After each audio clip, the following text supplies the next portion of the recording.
superstar Socrates, expert philosopher. Speak to him, man. You'll become smarter. He likes to engage in discussion with anyone he encounters, and Alcibiades says that he's got swagger. Alcibiades. Dateline, Athens. Socrates, the embattled Athenian philosopher, was tried today before a jury of his fellow citizens on charges of refusing to acknowledge the gods recognized by the state and corrupting the youth. A spirited debate ensued in this city-state that has recently seen so much turmoil. Let's get right to it. I'm reporting almost live from the Acropolis, just after some opening remarks against Socrates were delivered by one of Athens' most uncompromising Democrats. Unfortunately, I had some difficulty working the recording device I recently purchased from a wandering Chaldean magician. So let's go straight to one of Socrates' defenders, seen here addressing the jury. And therefore help himself. Those bringing Socrates to trial claim that he is harming our youth. However, I see no evidence proving this. How could this old man possibly harm anyone? The prosecutors will no doubt claim that he does this simply through his words. Therefore, they are arresting this man because of his beliefs and his desire to share them. This indeed is a terrifying action, and members of the jury, you should be disturbed. Be careful what you say in the next assembly, because if your opinion differs from that of the majority, you may be brought to trial the very same way. He himself is a seeker of the truth, not a teller of it. He does not tie down our youth and force them to listen. He does not torture them into believing the same things he does. Rather, the youth come to him to listen. They decide for themselves whether or not they want to agree with what he says. If they wish to engage in a philosophical debate with the man, they do so of their own free will. Socrates is certainly convincing in his arguments, it's his life's work. But he does not force anyone to listen or believe anything they do not wish to. Therefore, it seems impossible that he is corrupting the youth at all. While the prosecutors argue that Socrates is a menace to our youth, I would like to argue that his presence in our city is in actuality a blessing to them. If not to convince them, then to reassure themselves of their own beliefs. We do this in the assembly whenever we gather to discuss the issues facing our great city. People with all different ideas come to the podium and discuss and debate them with the rest of us. Nevertheless, in this democracy, all voices are heard, and by hearing all of these different voices, we can piece together the best view to take. I think that anyone should be able to look for wisdom and truth their whole lives, and even if they're unsuccessful and terrible, that doesn't mean we kill them. Going to find truth and wisdom, but perhaps it's the ways in which he's going to find truth and wisdom aren't exactly right, because I think we could, all agree, we all have our own personal beliefs, but they're not necessarily morally correct, and the way we go about it. What Cassandra said, she mentioned how, what if the parents can't keep their children from seeing Socrates because they don't like what he's preaching. Mm-hmm. And you said, well, that's a different matter at hand. If they can't keep them from seeing him, then that's okay. So are you promoting the conflict between children and parents? Are you saying that the children should no longer respect their elders? It'd be the same. I'm a Socratic and you're a radical Democrat, so it'd be like my children listening to you on the streets. I don't believe in what you say, and I wish they wouldn't go listen to you, but I'm not going to try to bring you to trial and, make you stop saying what you're saying because I can't control my child. They keep going and seeing you.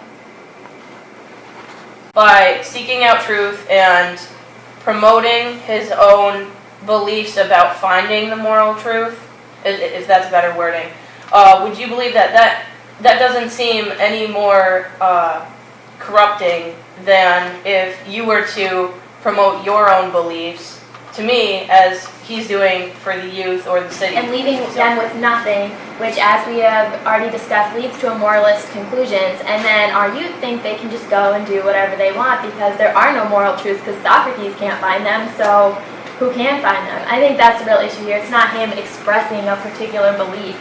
We are open to anybody expressing their beliefs, but that doesn't mean you have the right to attack and manipulate other people. Okay, thank you. He brings them down and gives them so they have nothing to believe in, and so they believe that they don't have to be moral and they can go around and do whatever they want. He keeps saying he's stripping them of their beliefs, but if his argument is strong enough to make them discredit what they believe, then how is that harming them? Because he's manipulating them. He's turning the argument around and making it suit his own purposes. But if it makes... If you want a bunch of empty-headed people walking around being, I don't know what to believe, so I'm just going to do whatever He's the heck asking I them want. to think, though. That's not empty-headed. Yeah, they are thinking. That's a plus. But look what they're doing. Because he doesn't have any ideas. So what's the harm?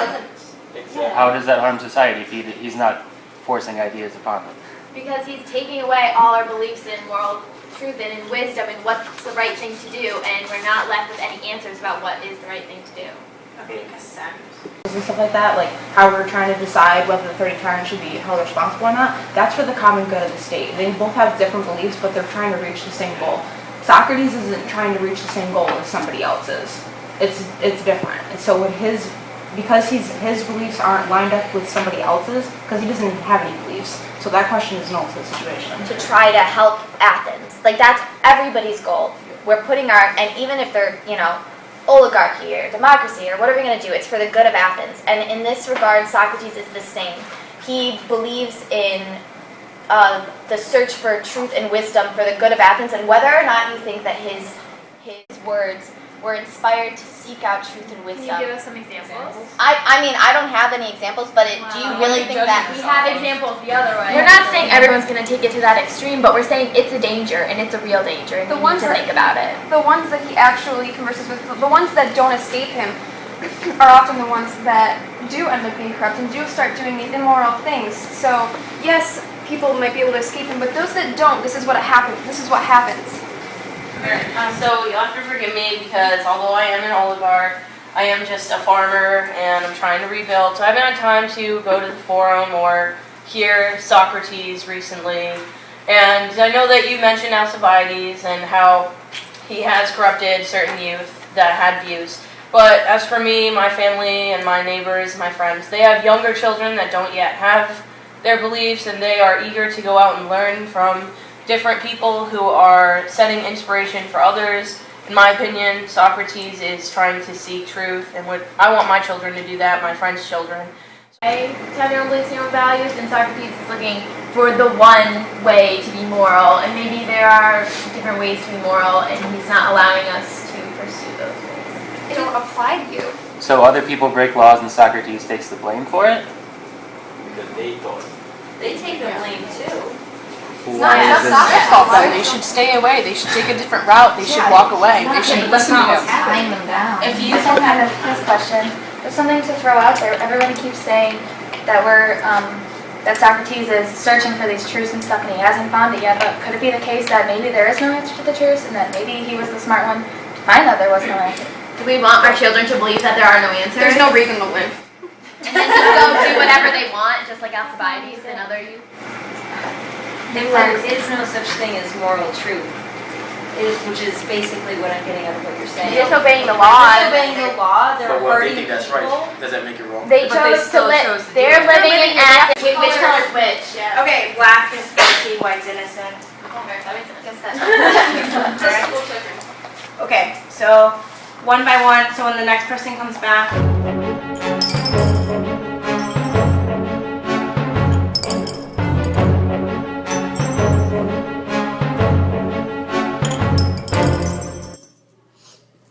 The other ones were white.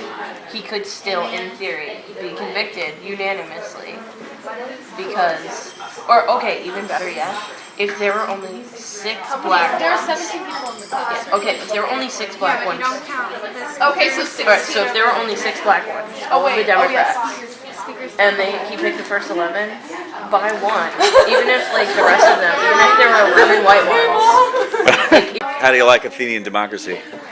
I dig it. You It's a little dig it. stressful, but I dig it. It's very stressful. Okay, stressful democracy.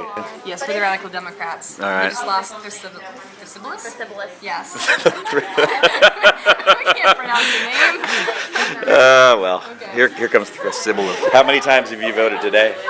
Voted today? Once? Good answer. Some stuff in the ballot box? No, I'm not accusing you of anything. Okay, because we did. Thracians.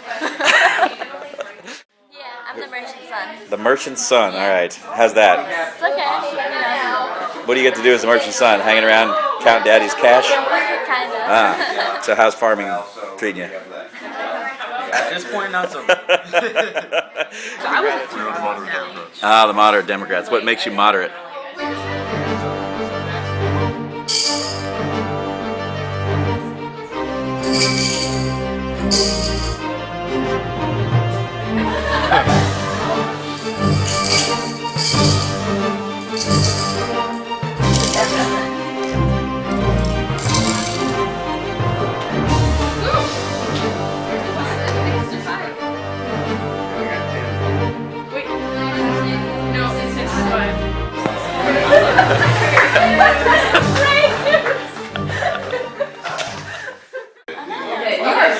She always just listens. Yeah. Always, and we just kind of go with it. I want to know what she's doing though, because she's always like sitting here like listening to the crowd.